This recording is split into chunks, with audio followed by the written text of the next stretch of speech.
Pessoal, meu nome é Thiago, sou o proprietário desse ano aqui 2010 e eu montei esse som nele aqui. Essa semana eu tô fazendo um vídeo aqui que é um somzinho de qualidade.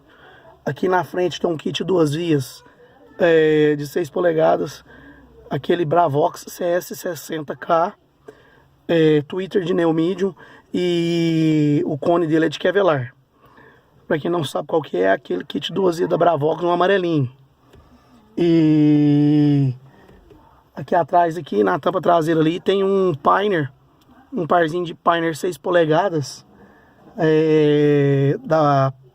que é de 350 watts RMS, TS 1886, um negócio 1686S, se eu não me engano.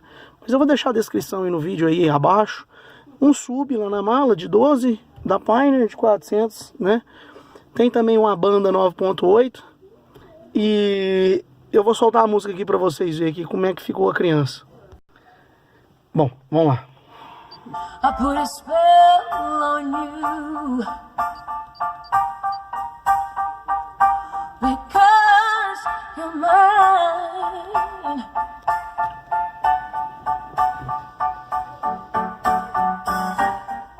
You better stop doing the things you do. I tell I am lying.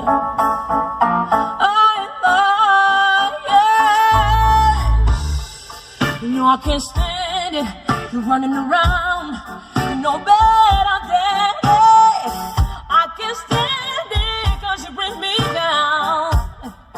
Oh, I put a spell on you, because you're mine. Agora aqui um pouquinho do Jorge. Sou o Jorge Standard Sax. Realmente ficou um somzinho de qualidade, viu?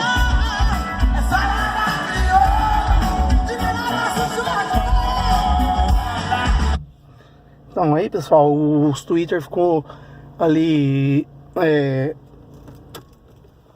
colocado ali internamente ali nos acabamentinhos do retrovisor. Ligar a luz aqui, ó.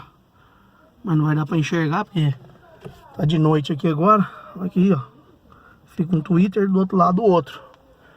Mas ficou bom, ficou legal. Fiquei satisfeito. Muito bom o somzinho, viu? Pra quem quiser ir, tá indicado. Qualquer dúvida, chama aí nos comentários aí.